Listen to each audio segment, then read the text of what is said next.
Okay, today I wanted to look at how Philadelphia cream cheese had changed throughout the years. It'll probably be the last food product I do because I'm running into a problem here. The in-between years are missing, as you're not going to find a label from, say, 2000.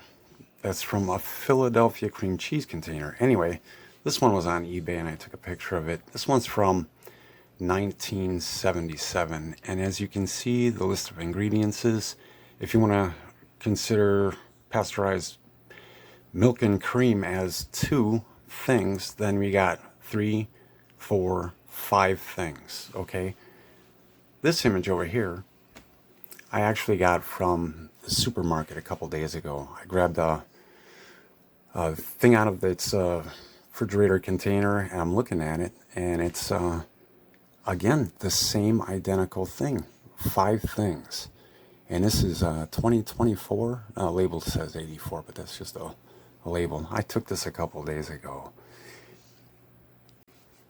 All right, so in 47 years, by the looks of this, I am to believe that nothing has changed with the Philadelphia cream cheese. Again, there's no other images on eBay that I can look at. So what I did is a Google search, and this is what I came up with. All right, now here's a Google image that I found on the internet, and if you look at the food ingredients, now notice this is all original. I didn't do any flavors or anything. But if you look at the ingredients down here, there's 11 things in this. Now, I don't know what date this is. I don't know what year this is, but it's between 77 and today, that's for sure. And then there's this image. And this is the cup size. And if you look at the ingredients in here, there's 14 things in here. And again, this is original. If you can see over here, you'll see the AL, where it's for original. All right, so now I'm led to believe it started out with 5 things. Then later on, they put a bunch of junk in it. And then around 2000 or so, they cleaned up their act and they're back down to 5 things. That just doesn't seem right. I don't think they do that. All right, so what happened? The food labeling laws had changed to make ingredients easier for customers to read, so they started giving exemptions on what could be listed. But this says 2023. One exemption is incidental additives. But even though it's 2023,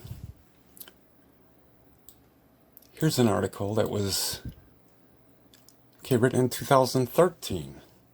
Processing aids are incidental additives, and they didn't consider them necessary to be added to the ingredients.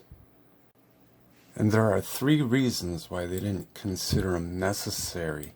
And it goes through them here. If they're going to add something but later removed, it doesn't have to be in there.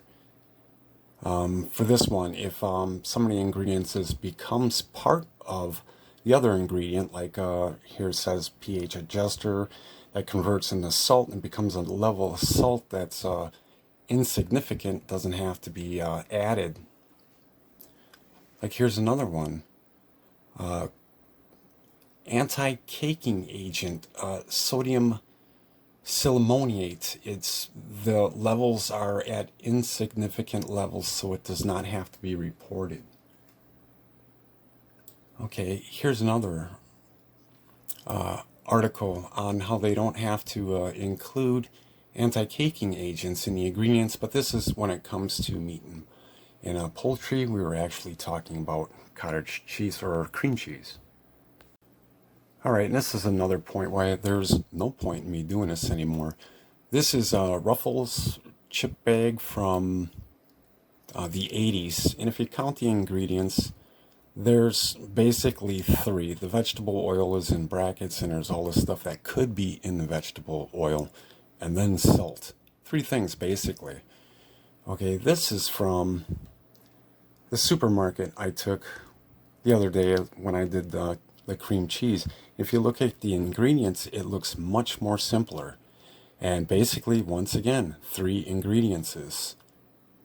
Vegetable oil is broken down a little bit, but not as much. And if you look at the difference between potato chips from the 80s until present day, seems like by looking at the label, it actually got better.